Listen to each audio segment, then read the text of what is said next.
ठीक है।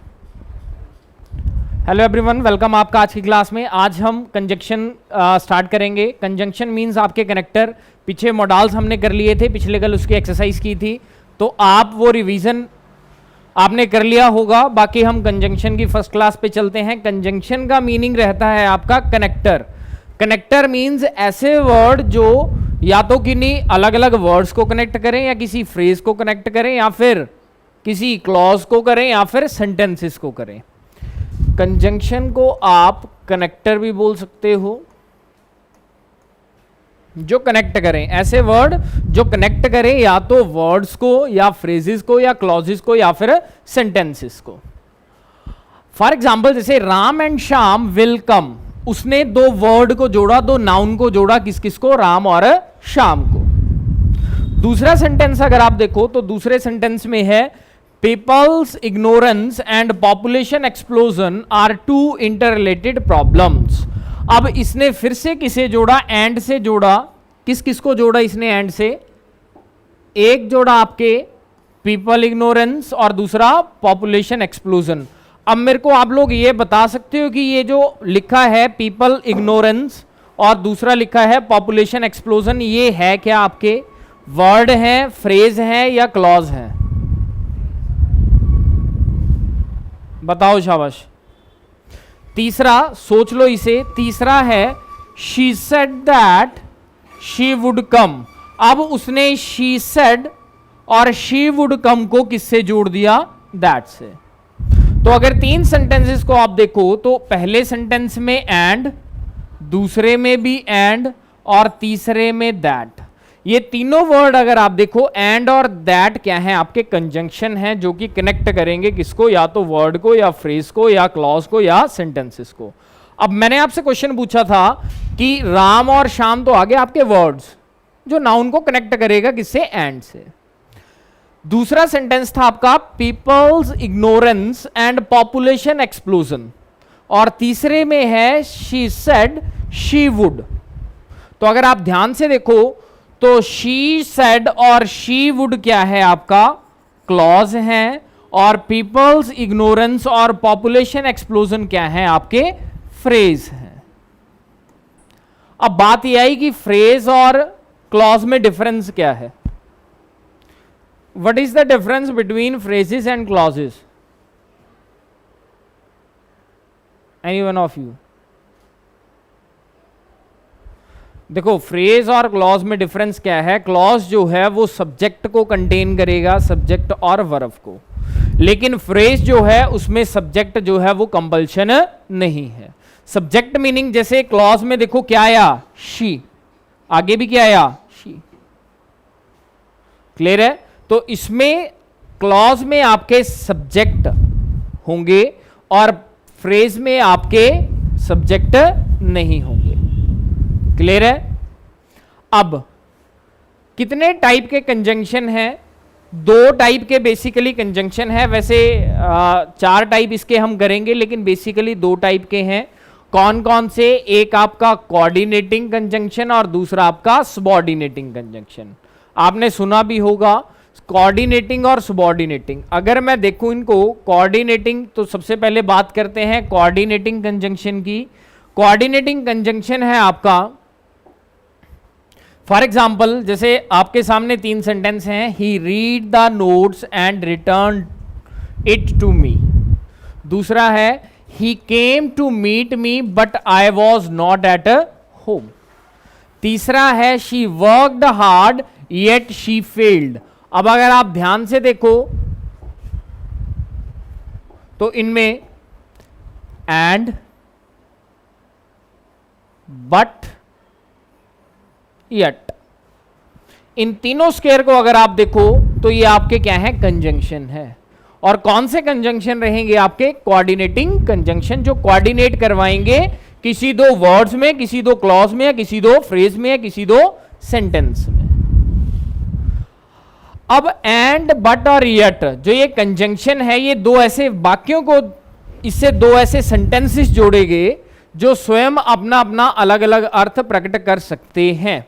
Means he read the notes, उसने नोट्स को पढ़ा। And returned it to me. अब अगर आप इन दोनों सेंटेंस को देखो, ही से लेके नोट्स तक और रिटर्न से लेके मी तक, तो दोनों का मीनिंग अलग अलग है, जो आप समझ सकते हैं। जैसे ही रीड द नोट्स, उसने नोट्स को पढ़ा और मुझे वापिस कर दिया, ठीक है। He came to meet me, I was not at home, ये दो अलग अलग सेंटेंस है कि वो मेरे से मिलने आया था। पहला सेंटेंस जिसका मीनिंग क्या है, वह मेरे से मिलने आया था, बट के बाद जो मैंने सेंटेंस लगाया, आई वॉज नॉट एट होम, लेकिन मैं घर पे नहीं था। तो कोऑर्डिनेटिंग कंजंक्शन का मीनिंग है जब दो सेंटेंसेस को ऐसे कंजंक्शन से जोड़ा जाए और उन दोनों जो सेंटेंस हैं उनका जो मीनिंग है वो क्या हो, अलग अलग हो। तो अब यदि इन वाक्यों को अलग अलग क्लॉजेस में बांटा जाए तो एक प्रिंसिपल क्लॉज बनेगा और दूसरा कोऑर्डिनेट। अब मैंने आपको कहीं करवाया था ये प्रिंसिपल क्लॉज और दूसरा करवाया था ये आपको कोऑर्डिनेट क्लॉज करवाया था मैंने किसी चैप्टर में, आई थिंक एडवर्ब में था, वो चेक कर लेना एक बार। तो वहां मैंने आपको मीनिंग बताया था प्रिंसिपल क्लॉज और कोऑर्डिनेट क्लॉज दोनों में क्या डिफरेंस है, या प्रिंसिपल क्लॉज का मीनिंग क्या है और दूसरा आपका कोऑर्डिनेट क्लॉज का मीनिंग क्या है। प्रिंसिपल का मतलब जिसने लीड किया और कोऑर्डिनेट का मतलब जो रिजल्ट आया आपका। जैसे ही रीड द नोट्स, ठीक है, उसने नोट्स को पढ़ा और मुझे क्या कर दिया, वापिस कर दिया। मतलब पहला आपका प्रिंसिपल क्लॉज मैंने बताया था और दूसरा क्या बताया था आपका कोऑर्डिनेट क्लोज। जो कोऑर्डिनेट क्लोज है अगर उसे मैं कोऑर्डिनेटिंग कंजंक्शन से जोड़ूं एंड, बट, यट वगैरह एटसेट्रा से, तो वो क्या बन जाएगा आपका coordinating conjunction. Means coordinating conjunction का मीनिंग है ऐसे वर्ड जिनसे आप कोऑर्डिनेट क्लॉज को प्रिंसिपल क्लॉज के साथ क्या करोगे, कनेक्ट करेंगे। अब इसके भी आगे कितने टाइप हैं आपके, 4 टाइप हैं। कौन कौन से, पहला है कॉमुलेटिव कंजंक्शन, मीन जो संयोजक रहता है आपका, जैसे and, also, both and, as well as, now, too, no less than. ये जो भी आप वर्ड देख रहे हैं ये किस कंजंक्शन के अंडर आएंगे, कुमुलेटिव कंजंक्शन, जो संयोजक होंगे। For example, he is rich and happy, cumulative है ये कि वो रिच भी है और साथ में खुश भी है, ठीक है, कॉमुलेटिव है ये आपस में। Ram as well as Shyam is coming, means togetherness show करेंगे कि राम के साथ साथ श्याम भी आ रहा है। वो क्लियर है। तो कॉमुलेटिव का मतलब आपका क्या, टुगेदरनेस। अब इन कंजंक्शन के द्वारा एक सेंटेंस को दूसरे सेंटेंस से दो या दो से ज्यादा नाउन, प्रोनाउन या एडजेक्टिव इत्यादि को जोड़ा जाता है। या तो ये नाउन को कनेक्ट करेगा या प्रोनाउन को करेगा या फिर एडजेक्टिव्स को करेगा। जैसे अगर बात करें इन दोनों सेंटेंस में, he is rich and happy, rich और हैप्पी क्या है आपके, नाउन है, प्रोनाउन है या एडजेक्टिव है, बताओ। रिच एंड हैप्पी, जब दो एडजेक्टिव को कनेक्ट किया जाए एंड से तो वो कौन सा है आपका, कॉमुलेटिव कंजंक्शन। ऐसे ही आपका Ram as well as Shyam, as well as के साथ किसको कनेक्ट किया उसने, दो नाउन को कनेक्ट किया। क्लियर है, वो क्लियर है। आगे आया आपका दूसरा टाइप है अल्टरनेटिव कंजंक्शन। अब अल्टरनेटिव का मतलब है आपके पास ऑप्शन है, अल्टरनेट है किसी का। वो क्लियर है, वो क्लियर है ये। अब अल्टरनेट के जो कंजंक्शन रहते हैं वो रहते हैं आपके आइदर और, नाइदर नोर, एल्स और अदरवाइज, जिसमें मेरे पास ऑप्शन हो। अब जैसे आइदर और, या तो ये या तो वो, ऑप्शन है मेरे पास या तो ये या तो वो, ठीक है। या तो मैं पुलिस में जॉब करूंगा या फिर मैं डिफेंस में जॉब करूंगा, मींस मेरे पास ऑप्शन है आइदर पुलिस और मिलिट्री। नाइदर नोर, ना तो ये ना तो वो, मतलब ऑप्शन की जब वो बात करेगा डबल की। तो इन कंजंक्शन के द्वारा दो सेंटेंस, नाउन प्रोनाउन को जोड़ा जाता है जिनसे दो विकल्पों में से एक को चुनने का सेंस बनती हो या बोध होता हो। जैसे आइदर सिट क्वाइटली और गो अवे, आपके पास ऑप्शन है या तो यहां चुपचाप बैठो या दूसरी ऑप्शन है, ठीक है, चले जाओ। You must run fast else you will miss the train, option है या तो जल्दी चल लो या फिर ट्रेन को भूल जाओ। वो क्लियर है? तो जब भी आपके पास अल्टरनेट हो तो आप किस कंजंक्शन का यूज करोगे? आइदर और, नाइदर नोर, एल्स और अदरवाइज। अगला आपका एडवर्सेटिव कंजंक्शन मींस विरोधाभासी, जो विरोध को प्रकट करे, मतलब अपोजिशन को शो करे। जैसे but, yet, still, only, however, nevertheless, while, whereas. अब ये जो आपके कंजंक्शन है, नाउन और प्रोनाउन को जोड़ा जाता है जो एक दूसरे के क्या हो? ऑपोजिट हो। जैसे he is rich but he is not happy, जैसे ऊपर हमने किया था कि वो हैप्पी भी है और रिच भी है। लेकिन विरोधाभासी में क्या करोगे आप कि वो रिच तो है लेकिन खुश नहीं है। क्लियर है? ऑपोजिशन है, ये दोनों क्या है? ऑपोजिट है। He is industrious still he does not get good marks, बोला कि वो क्या है? इंडस्ट्रियस तो है लेकिन अच्छे मार्क्स नहीं ला पाया। या फिर वो इंटेलिजेंट तो है लेकिन अच्छे मार्क्स नहीं ला पाया। क्या ये दोनों ही ऑपोजिट थिंग्स हैं कि अगर कोई इंटेलिजेंट होगा तो मतलब उसके अच्छे मार्क्स भी आएंगे, लेकिन जब उसने आपको एडवर्सेटिव बोल दिया कि सेंटेंस का जो मीनिंग है वो ऑपोजिट है किसी दूसरे के, तो आप कौन कौन सा वर्ड यूज करोगे? But, yet, still, only, however, nevertheless, while और वेयरएज कंजंक्शंस का यूज करोगे। इसके बाद है आपका चौथा इलेटिव कंजंक्शंस। इलेटिव मतलब परिणाम सूचक, जो आपको रिजल्ट बता दें, जो आपको पहले ही। मीन्स इन कंजंक्शन के द्वारा दो ऐसे वाक्यों को जोड़ा जाता है जिनमें एक वाक्य दूसरे वाक्य का परिणाम हो। Means first is result of second या second is result of first.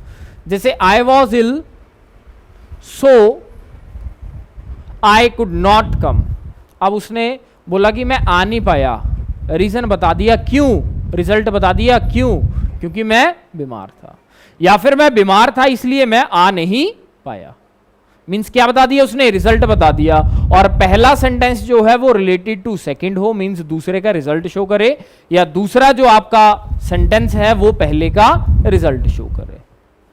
ये आपके चार टाइप थे किसके? कोऑर्डिनेटिंग के। अब आ गया आपका सबऑर्डिनेटिंग कंजंक्शन। सबऑर्डिनेटिंग कंजंक्शन देखो, जैसे दो एग्जांपल आपके सामने, if you work hard you will succeed, और since I was busy I could not call up. अब इसमें क्या करते हो आप सबऑर्डिनेटिंग कंजंक्शन में? जैसे इफ और सिंस जो हैं ये आपके कंजंक्शन है, जिससे आपने किसको जोड़ा? क्लॉज को जोड़ा। अब ये जो है अगर मैं यहां पे इफ ना लगाता या फिर आप यहां पे सिंस ना लगाते तो इसका मतलब क्या था कि ये दोनों क्लॉज आपको मीनिंग नहीं बताएंगे, मतलब मीनिंग लेस हो जाएंगे। क्लियर है? अब जैसे पहला था if you work hard you will succeed, अब उसने क्या बोला कि यदि तुम मेहनत करोगे तभी तुम सफल हो पाओगे। मीन्स अगर मैं यहां पे इफ नहीं लगाता तो क्या बनता? You work hard you will succeed. ठीक है, तो आपका ये मीनिंग लेस रहते दोनों ही क्लॉज। तो आप क्या करोगे? जब भी आप क्लॉजेस को जोड़ोगे एक दूसरे से और एक क्लॉज जो है वो दूसरे पे डिपेंड करेगा, तब आप किस कंजंक्शन का यूज करोगे? सबऑर्डिनेटिंग कंजंक्शन का यूज करोगे। इसमें भी यही दे रखा है कि प्रिंसिपल और सबऑर्डिनेट क्लॉज की जब तक आप कंजंक्शन नहीं लगाओगे तो प्रिंसिपल क्लॉज जो है वो दूसरा सबऑर्डिनेटिंग कंजंक्शन का या सबऑर्डिनेटिंग क्लॉज का मीनिंग शो नहीं करेगा, मीनिंग लेस होगा वो। क्लियर है? अब इसके भी कुछ टाइप हैं आपके। जैसे पहला टाइप है आपका टाइम का। देखो जो ये आपके वर्ड हैं when, whenever, till, until, before, since, while, as soon as long as और just as, ये किस कंजंक्शन को शो करेंगे? आपका सबऑर्डिनेट कंजंक्शन को। और सबऑर्डिनेट में भी किसे शो करेंगे? ये आपके टाइम को। जैसे when I saw him I stopped my car, जब मैंने उसे देखा मैंने अपनी कार को क्या किया? स्टॉप कर दिया। क्लियर है? प्रिंसिपल क्लोज और सबॉर्डिनेटिंग क्लॉज को जो मिलाएगा वो कौन मिलाएगा? आपका टाइम मिलाएगा। टाइम का मतलब व्हेन, व्हेनेवर, टिल, अंटिल, जो भी ये वर्ड लिखे हैं आपके सामने। या फिर as soon as it rains the farmers will sow the seed. Clear है? टाइम को शो किया उसने। दूसरा, प्लेस को जो शो करेगा वेयर और वेयर एवर करेगा। जब भी वो प्लेस की बात करेगा या तो वेयर का यूज करो या वेयर एवर का। You can go wherever you want, तुम जा सकते हो जहां तुम चाहते हो, ठीक है, वेयर एवर। अगला कॉज, कारण को शो करेगा, तो कारण को कौन शो करेगा? Since, because, as. She came because I called him up, क्योंकि मैंने उसे बुलाया था, कारण ये है। उसके आने का कारण क्या है? मैंने उसे बुलाया था। As he is a miser no one likes him, ठीक है। रीजन है आपका, कॉज है कि वो माइजर है, इसलिए कोई उसे पसंद नहीं करता। अगला आपका पर्पस। पर्पस का मतलब आपका उद्देश्य। जो आप पर्पस शो करोगे वो किन वर्ड से करोगे? That, so that, in order that और लेस्ट से। अब we eat so that we may live. अब उसने पर्पस को शो किया कि हमारे जीने का पर्पस, मतलब हमारे खाने का पर्पस क्या है? जीना। किससे शो किया उसने? सो दैट से। दूसरा, run fast लेस्ट you should miss the train. उसके फास्ट भागने का मतलब रीजन क्या है? पर्पस क्या है? कि उसे ट्रेन को क्या करना है? कैच करना है। तो उसने किससे शो किया उसे? लेस्ट वर्ड से, लेस्ट कंजंक्शन से। अगला, जब भी आप रिजल्ट शो करोगे, रिजल्ट का मतलब जब आप परिणाम बताओगे तो उसके लिए यूज करोगे सो दैट और such that. He is so weak that he can not even stand. वो इतना कमजोर है कि वो खड़ा भी नहीं हो सकता। मींस उसने क्या बताया? रिजल्ट बताया कि वीक है इसलिए वो खड़ा नहीं हो सकता। उसका वीक होने का परिणाम क्या है? कि वो खड़ा नहीं हो सकता। He is such a fool that he does not understand anything. वो इतना बेवकूफ है कि वो कुछ भी नहीं समझ पाता, ठीक है। उसका कुछ भी नहीं समझ पाना किसका रिजल्ट है? उसके बेवकूफ होने का। वो क्लियर है? कंडीशन रख देना। कंडीशन का मतलब क्या है आपका? सिचुएशन रख देना कोई। If, supposing, unless, provided. जैसे he can not succeed unless he works hard. अब ये कंडीशन है क्या? कि he can not succeed unless he works hard. जब तक वो सक्सेस नहीं हो सकता जब तक वो वर्क हार्ड नहीं करेगा। क्लियर है? कंडीशन है कि अगर सक्सीड होना है तो आपको वर्क हार्ड करना ही पड़ेगा। I will help him provided he mends his ways, ठीक है। ये जो आपको शो करेंगे ये वर्ड, ये किसको शो करेंगे? आपकी कंडीशन को शो करेंगे। अगला है आपका मैनर। मैनर का मतलब आपका क्या? मैनर का मतलब क्या है हिंदी में? ढंग आपका। As if, as though, as far as. He scolded me as if he were my father. उसने मुझे इस ढंग से स्कोल्ड किया कि जैसे वो कौन हो? मेरा फादर हो। वो क्लियर है? अगला कंपैरिजन, मतलब जब वो क्या करे? कंपेयर करे, दो या दो से ज्यादा ऑब्जेक्ट को तुलना करे। एज और सो एज या फिर देन से आप क्या शो करोगे? कंपैरिजन शो करोगे। Means a wise enemy is better than a foolish friend. He is as good as she at English. उसने कंपैरिजन किया कि वो इतना अच्छा है पढ़ने में जितना वो इंग्लिश में है, ठीक है। वह इतना अच्छा है पढ़ने में जितना वह इंग्लिश में है। मतलब उसने मेल को डिनोट किया कि वह मेल इतना अच्छा है पढ़ने में जितना वो फीमेल इंग्लिश में पढ़ने के लिए अच्छी है, ठीक है। मतलब क्या किया उसने? कंपैरिजन किया किन वर्ड के थ्रू? एज और सो एज और देन से। या फिर he is better than me, वह मेरे से अच्छा है। अगला आपका कंट्रास्ट। कौन से वर्ड से आप कंट्रास्ट को शो करोगे? दो, आल्दो, हाउएवर। जैसे दो he worked hard he fail, ठीक है। क्या है ये? कंट्रास्ट है। कंट्रास्ट का मतलब हुआ किसी चीज को हाईलाइट करना। I tried very hard however I could not win the race. Highlight करना कि मैंने हार्ड वर्क किया था लेकिन मैं सक्सेस नहीं हो पाया। वो क्लियर है? ये आपके कंजंक्शन के आज की क्लास के दो टाइप थे जो कि हमने किया। पहले तो कंजंक्शन क्या है आपका, ऐसे वर्ड जो कनेक्ट करें किसी दो वर्ड्स को, किसी सेंटेंस को, किसी फ्रेज को या फिर किसी क्लॉज को। फ्रेज और क्लॉज में मैंने आपको डिफरेंस बताया। उसके बाद इसके टाइप बताए, कितने टाइप हैं, दो टाइप, वैसे 4 टाइप मैंने आपको बताए लेकिन 2 टाइप हमने आज डिस्कस किए। कौन कौन से? आपके सबऑर्डिनेटिंग क्लॉज और कोऑर्डिनेटिंग क्लॉज। पहले किया हमने कोऑर्डिनेटिंग क्लॉज, मतलब जो कोऑर्डिनेट करवाएंगे, ठीक है। उसमें क्या था, 4 टाइप थे आपके आगे। कौन कौन से थे? जो भी थे वो आपके 4 टाइप एक बार देख लें उसे। हाँ, इल्यूटेटिव जो भी था वो, कोम्युलेटिव, अल्टरनेटिव, जो भी थे वो 4। उसके बाद था आपका सबऑर्डिनेटिंग क्लॉज। सबऑर्डिनेटिंग क्लॉज में हमने अलग अलग किया, टाइम के लिए क्या यूज करोगे, किसी कारण के लिए कौन सा करोगे, कंडीशन के लिए कौन सा करोगे, पर्पस के लिए कौन सा करोगे, प्लेस के लिए कौन सा वर्ड यूज करोगे। ठीक है, तो ये थे आपकी आज की क्लास, कंजंक्शन की फर्स्ट क्लास। इसमें इंट्रोडक्शन आपको करवाया और साथ में इसके टाइप्स करवाए। रिवाइज कर ले, मिलते हैं कल अगली क्लास में अगले 2 टाइप के साथ और कुछ और कंजंक्शन के साथ, इनके हिंदी में मीनिंग के साथ।